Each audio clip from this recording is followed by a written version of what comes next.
Fishing harbour లో boat ప్రమాదంలో 6గురు గల్లంతైన ఘటనకు సంబంధించినంత వరకు రాష్ట్ర ప్రభుత్వం మత్స్యకారులకు తీరని అన్యాయం చేసిందని 10 లక్షలు ఇచ్చి ఆ కుటుంబాలను నోరు నొక్కే ప్రయత్నం చేస్తున్నట్టు కూడా వామపక్ష పార్టీలు చెప్తున్నటువంటి పరిస్థితి కనిపిస్తుంది. మరీ ముఖ్యంగా ఎవరైతే గల్లంతైనటువంటి 6గురికి సంబంధించినంత వరకు కూడా మనిషికి 25 లక్షల నుంచి ₹1 కోటి ప్రకటించాలంటూ కూడా ప్రధాన డిమాండ్ చేస్తున్నటువంటి పరిస్థితి కనిపిస్తుంది. ఈ అంశానికి సంబంధించి వామపక్ష పార్టీ నేతలు ఉన్నారు, వాళ్ళని అడిగి తెలుసుకునే ప్రయత్నం చేద్దాం. మీ ప్రధాన డిమాండ్ ఏంటండి? ప్రధానంగా 1వ తేదీ ఈ నెల వేటకు వెళ్లి తిరిగి వస్తున్న సందర్భంలో ఈ దురదృష్టవశాత్తు క్లైమేట్ ప్రాబ్లం వల్ల జరిగిన పరిస్థితికి ప్రభుత్వం ఎటువంటి చర్యలు కూడా తీసుకోలేదు. ప్రభుత్వం వెంటనే ఏదైతే కంప్లైంట్ వెళ్ళిందో కంప్లైంట్ అయిన వెంటనే ప్రభుత్వం చర్యలు తీసుకుని ఉంటే ఖచ్చితంగా 6గురు బ్రతికుండేవారు. నిన్న అంటే కరెక్ట్ గా 4వ తేదీ సాయంత్రం 4 గంటలకి విషయం తెలిస్తే 5వ తేదీ ఉదయం వరకు కూడా ప్రభుత్వ యంత్రాంగం అనేది ఏ చర్యలు చేపట్టలేదు. తర్వాత ప్రభుత్వం కూడా 5 రోజుల తర్వాత ప్రభుత్వం పంపించి ప్రత్యేకించి ఏదైతే మత్స్యశాఖ మంత్రి ఉన్నారో ఇంత పెద్ద విపత్తు జరిగినా కూడా మత్స్యశాఖ మంత్రి అనేది రాలేదు. అది చాలా పెద్ద సిగ్గుచేటు. అంతేకాకుండా ప్రభుత్వం ఏదో ఉద్ధరిస్తుందని చెప్పి మేము అందరం కూడా ఆశలు పడి ఉన్నాం. అయినప్పుడు కూడా ఫిషరీస్ కమిషనర్ గారు, ఒక పక్క జేడీ గారు, ఒక పక్క పోలీస్ కమిషనర్ గారు కూడా 7వ తేదీ సాయంత్రం వచ్చి మీరు ఊహించిన దానికంటే ఎక్కువ నష్టపరిహారం వస్తుంది, మీరు అందరూ హ్యాపీగా ఉంటారు, పోయిన మనుషులు పోయారు, మీరైనా బాగుపడతారని చెప్పి అందరూ ఒక రకమైన సంతోషం వ్యక్తం చేశారు.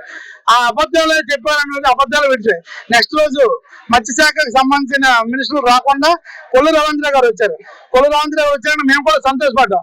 మా మత్స్యశాఖ సామాజిక వర్గం అంటే మత్స్యకారుల సామాజిక వర్గంలో పుట్టిన వ్యక్తి కాబట్టి మన కష్ట నష్టాలు తెలుసు కాబట్టి ప్రభుత్వానికి అర్థం చేసుకున్నట్టు మాట్లాడి మంచి నష్టపరిహారం తీసుకొచ్చి అంటే ఏదైతే బాధితుల కుటుంబాన్ని సంతోషపరుస్తారు అనుకున్నాం. కానీ ఆయన ప్రభుత్వ పరంగా వచ్చారు, 10 లక్షల రూపాయలు ఇచ్చి చేతులు చూపించుకున్నారు. అది ఎంతవరకు న్యాయం అని చెప్పి అడుగుతున్నాం. ఈ రోజు అందరూ కూడా పేద కుటుంబాలు, మత్స్యకారులు పేద కుటుంబాలు. ఖచ్చితంగా వాళ్ళు ఈ రోజు ఇల్లు లేని పరిస్థితిలో ఇల్లు లేదు. అలాంటి పరిస్థితులు కూడా ఇల్లు ఇవ్వకున్నాను, పిల్లలు చదివిస్తామని చెప్పుకున్నాను, ఒక ఉద్యోగం కూడా ఇస్తామని చెప్పుకున్నాను, చేతులు చూసుకెళ్ళిపోయారు. అంతకన్నా పెద్ద దౌర్భాగ్య విషయం ఏంటంటే మత్స్యకారు సామాజిక వర్గంలో మంత్రి గారు పుట్టింది కొల్లు రవీంద్ర గారు. బాధిత మత్స్యకారులు అంతా దీనస్థితిలో అంటే ఆ కష్టాల్లో ఉన్నటువంటి మత్స్యకారులతో వాళ్ళ బాధను కూడా వినిపించుకోకుండా అప్పటికప్పుడుగానే అధికారపరంగా బయలుదేరిపోవడం అనేది దురదృష్టకరం. ఖచ్చితంగా ప్రభుత్వం న్యాయం చేయాలి. మేము చేసిన డిమాండ్ ఖచ్చితంగా తీర్చాలి.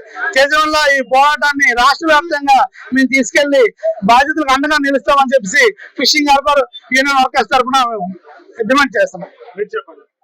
ఫిషింగ్ బోటు సముద్రంలోకి వెళ్ళి వేట చేసే ముందు వచ్చేతుండగా బోటు ప్రమాదంలో చిక్కింది. ఒక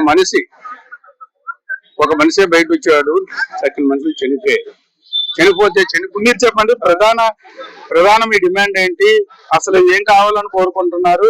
గల్లంతయ్యారు 6గురు కూడా, ప్రభుత్వం గల్లంతయ్యారని ప్రకటించింది కాబట్టి వాళ్ళకి కుటుంబాలకి ఏం చేయాలని కోరుకుంటున్నారు? మా డిమాండ్ ఒకటే, ఈ రోజు దయానీయమైనటువంటి పరిస్థితి, దయానీయమైన జీవితం గడుపుతున్నది మత్స్యకారులు. వాస్తవానికి చనిపోతే అదృష్టవశాత్తు దొరికితే బాడీ దొరుకుతుంది, లేకపోతే దొరకదు.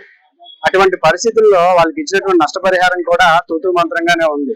ఈ నగరంలోని అనేక పరిశ్రమల్లో ప్రమాదాలు జరిగాయి. ఆ ప్రమాదాలు జరిగినప్పుడు సాధారణమైనటువంటి కాంట్రాక్ట్ కార్మికుడి నుండి పర్మనెంట్ ఉద్యోగం వరకు కూడా 25 లక్షల కాంట్రాక్ట్ కార్మికుడు చనిపోతే ప్రకటించినటువంటి సందర్భాలు ఉన్నాయి. అలాగే చనిపోయినటువంటి ఎల్జీ పాలిమర్స్ లో కుటుంబాలకు కూడా ₹1 కోటి ఇచ్చినటువంటి సందర్భాలు ఉన్నాయి.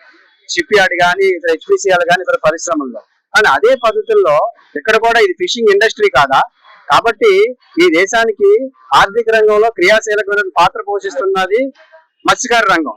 ఇటువంటి మత్స్యకార రంగాన్ని ప్రభుత్వాలు ఎందుకు విస్మరిస్తున్నాయి? వ్యవసాయ రంగానికి అనుసంధానం చేయబట్టే కదా ఈ రోజు వ్యవసాయ రంగం చాలా వృద్ధిగా చెందుతుంది, జీడిపిలోని చాలా క్రియాశీలకమైన పాత్రను పోషిస్తుందని చెప్తున్నటువంటి ప్రభుత్వాలు ఆ మత్స్యకార రంగాన్ని ఎందుకు నిమ్మక నీరెత్తినట్టు వ్యవహరిస్తూ పక్కనే చిన్న చూపు చూసేటువంటి పరిస్థితి ఉంది. కాబట్టి మేము ఒకటే డిమాండ్ చేస్తా ఉన్నాం, మత్స్యకార కుటుంబాలకి, ఇప్పుడు చనిపోయిన కుటుంబాలకి ఇచ్చినటువంటి సాయం తూతూ మంత్రంగా జరిగిందనేది మా యూనియన్ యొక్క అభిప్రాయం. కాబట్టి ఆ కుటుంబంలో ఒక వ్యక్తికి ప్రభుత్వ రంగంలో కాంట్రాక్ట్ బేసిక్ లోన్స్ ఉపాధి కల్పించండి. ఆ పిల్లలకి చదువుకుని ఉన్నత విద్య చదువుకున్నంత వరకు కూడా ఉచిత విద్యను అందించండి. వాళ్ళు నిరుపేదలు కాబట్టి ఏదైనా ఒక ఇంటి జాగాని ఇచ్చి ఇల్లు నిర్మాణానికి కూడా రాష్ట్ర ప్రభుత్వం పూనుకుంటే ఆ కుటుంబాలకి సముచితమైన న్యాయం చేసిన వారు అవుతారు కాబట్టి ఆ దిశగా ప్రభుత్వం చొరవ తీసుకున్నాడు, వాళ్ళకి న్యాయం చేసిన వారు అవుతారు. అలాగే కారే చిన్న డ్రైవర్ కారే చిన్నకి ఎంతవరకు కూడా రాష్ట్ర ప్రభుత్వం నుంచి ఎటువంటి నష్టపరిహారం కానీ ఎటువంటి హామీ కానీ ఇవ్వలేదు రాతపూర్వకంగా. విజయవాడ ఫిషరీస్ కమిషనర్ గారు నీకు బోటు మునిగిపోయింది కాబట్టి ఆ బోటుని రాష్ట్ర ప్రభుత్వం నుంచే కొనుగోలు చేసిస్తామని మాట మాత్రంగా చెప్పి వెళ్ళిపోయి ఇంతవరకు కూడా ఆయనకి రాతపూర్వకంగా హామీ లేదు.